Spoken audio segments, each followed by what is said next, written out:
What's up, World Changers family? I was so excited to meet with you live today, but unfortunately, we've had some technical difficulties that will keep us from doing so. But for the sake of clarity and consistency, I'm sending this video to you so you can have all the information that you need to continue with your mission efforts at your location.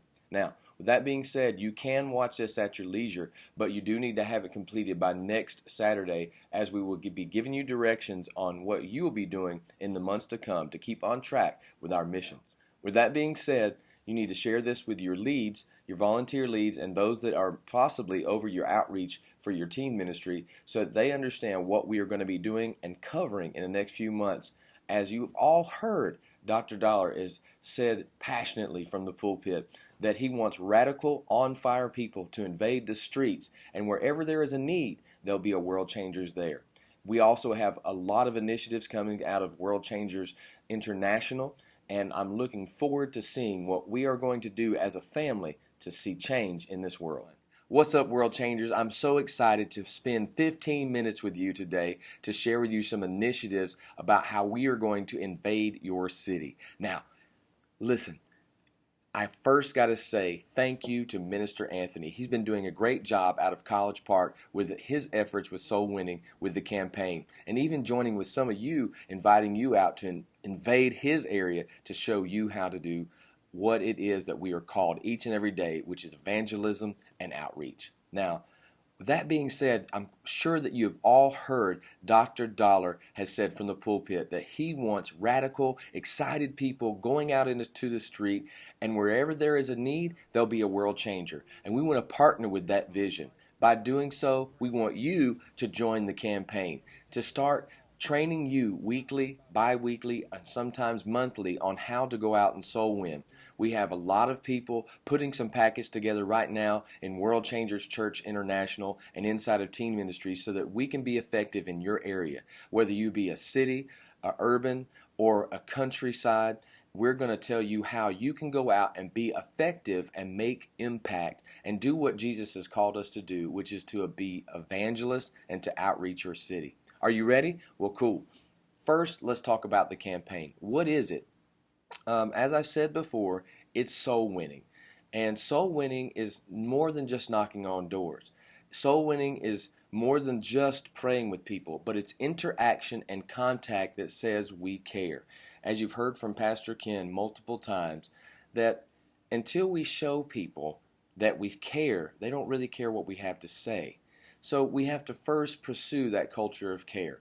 And what Minister Anthony has been doing, and I've been doing here in New York, is going out into the city, stopping people, asking them. And yes, it works in New York. How are you doing? Can I pray with you? Not, come to church with me. Not, let me tell you about my religion. Not, let me tell you about this. No, can I pray with you? And everybody that we've come in contact with, I guarantee you 100%, well, 95% have said, yes, I want prayer. And that doorway opens up to a conversation, a healthy one. How can we help you? How can we direct you? What is your need? And if you don't know already, your social services at your church is pretty well equipped to meet just about any need someone has. And you can direct them to the church, not just for service, but to meet with your social services at your info desk to know how they can get connected with local entities in your area that will meet their needs as we will meet their spiritual needs. So the campaign is a point of contact. And that's what we want you to be each and every week, is a point of contact for Jesus. We want you to be the hands and feet. You've all heard the song. You want to be the hands and feet of Jesus, going out there and expressing to the world in excellence what love is. So, how do we express what love is?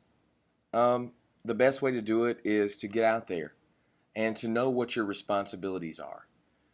You don't know what to express until you can hold yourself, in some ways, accountable. So evangelism is the responsibility of every believer. There is no such thing as a gift of evangelism. In reality, evangelism is all Christians' obligation to share the gospel, because that's what evangelism is. Now, don't get me wrong. There are people that are called to be evangelists, and they go into churches, and that is a calling. But to say I'm not gifted to be an evangelist, that's not biblical, because the Bible says I have equipped you all. I have equipped you all to go out and be ministers unto the world and to share this good news. And that's what we want to do, is just share good news. We're very good sometimes at sharing bad news, and that's what gossip is. Well, how about we turn that around? Instead of sharing gossip, share the gospel. So we share the good news of Jesus Christ. So as Christians, it's something that we want to do, and it should be on our heart of every believer to look at opportunities to share. That's what the campaign is, looking for opportunities to share the good news. It does not mean, however, that you should not create special times within the body for church, for evangelism, with some type of strategy. No, I'm not saying throw away all the events. I'm not saying stop doing what you're doing. No, I'm saying start looking for more opportunities to share, because church can and should be a partner with Christians to create evangelistic opportunities. Because remember, now write this down, church is supposed to be a hospital for people, not a museum of perfect people.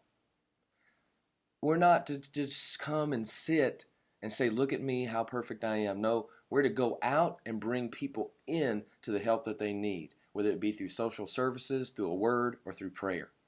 Be a part of what's going on in your church. That's another part of the campaign. Get involved. Hashtag get involved. Someone comes to you with a problem and says, I think we should do this in teen ministry. Well, hey, how can you get involved? That's the hashtag of the campaign. Get involved. Someone comes to you and says, I think we should do this in our city. How can you research so that we can all get involved?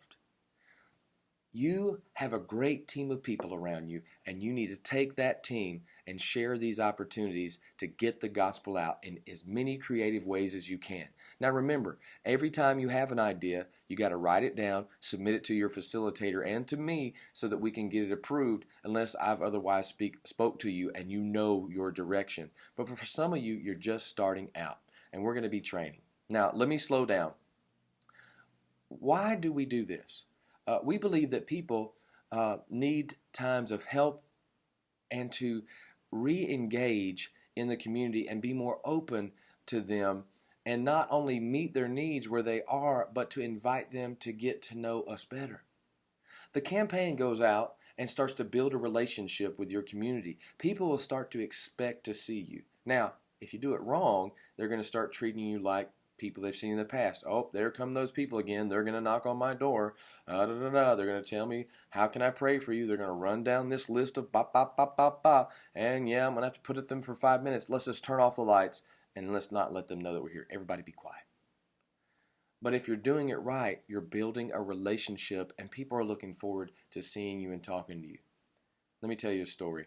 At one point in time, I was going out into a community when I used to live in South Carolina, and there was this one lady. Every week she'd look for me, and eventually she started preparing cookies and milk and stuff like that for my team that would come, and we started doing yard work for her. We started cutting her lawn. Now, I'm not saying you got to do all that, but she expected us to come because we became her family. All her family was dead and gone. Everybody had moved off, and no one visited her weekly, so we became that family for her. And that's what we want you to be. So the campaign is more than just a political campaign. The campaign is to get opportunities to share, to engage with your community, and to become family to the people and to meet their needs. Pretty simple, right? I know. You also want to remember that during the campaign, take in mind special holidays and special service days. Like, we have Family Day that comes up every 5th Sunday. That's a way for your teen ministry to do in-reach and invite people from when you've been outreaching. Bring the whole family. There's a Family Day coming up soon. So remember special events in your church and special events that are going on. Make sure you're staying informed and getting the announcements from your church each week so that you can announce them in teen ministry. All right, guys, again, make sure that you get those announcements in teen ministry.